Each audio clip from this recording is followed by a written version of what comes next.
80 शब्द प्रति minute. Dictation start करते हैं 5 सेकेंड बाद।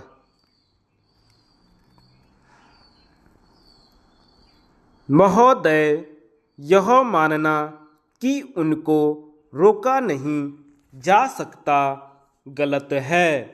इस महंगाई को रोकने के लिए कुछ विशेष कदम उठाने होंगे, कुछ विशेष काम करने होंगे।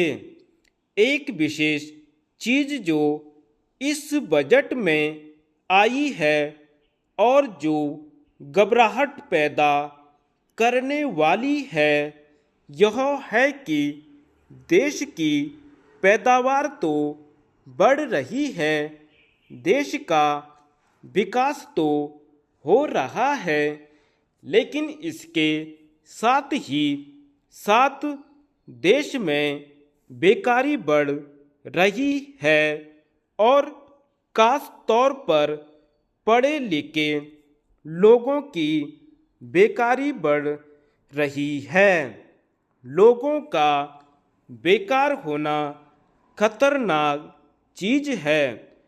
हमारी स्वतंत्रता के बाद शायद यह पहला अवसर है जब हमारी स्वतंत्रता के ऊपर एक आघात पहुंचा हुआ है और हम जिस प्रकार अपनी स्वतंत्रता की प्राप्ति के समय अपना सर्वस्व बलिदान करने के लिए तैयार थे, उसी प्रकार इस समय भी हमें तैयार होना होगा।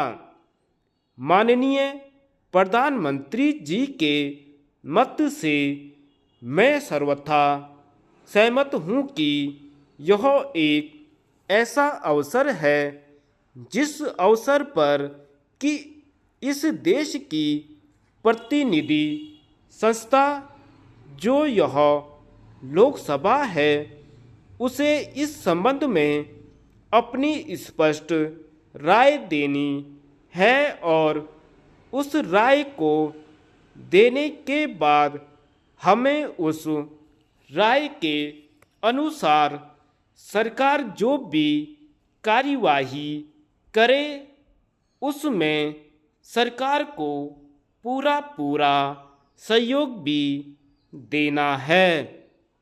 प्रजातंत्र में प्रजा के पूर्ण सहयोग के बिना काम नहीं चल सकता, चाहे वह कोई काम हो, छोटा काम हो या बड़ा काम हो।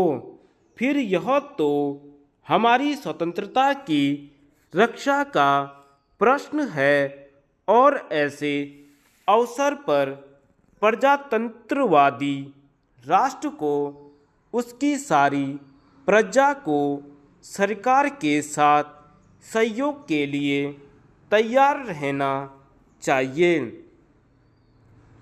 मैंने यह बात कई बार कही है और मैं फिर इसे दोहराना चाहता हूँ कि अनेक ऐसी बातें हैं जिनमें कि भिन्न भिन्न राजनीतिक दलों के होते हुए भी सब राजनीतिक दल मिलजुल कर काम कर सकते हैं। यह एक ठीक इसी प्रकार का अवसर है। मैं अपने प्रधानमंत्री जी की वैदेशिक नीति का बड़ा भारी समर्थक रहा हूँ और कल इस सदन में इस संबंध में जो बहस हुई उससे भी यह पूरा परिणाम निकाला जा सकता है कि जहाँ तक हमारी वैदेशिक नीति के सिद्धांतों का संबंध है, वहाँ तक इस सदन का कोई दल, इस सदन का कोई भी सदस्य उन सिद्धांतों के विरुद्ध नहीं है। कल मैंने बड़े ध्यान से अपने साम्यवादी दल के नेता का भाषण सुना। उन्होंने यह कहा कि मूल प्रश्न हमारी मूल नीति के समर्थन का है। धन्यवाद।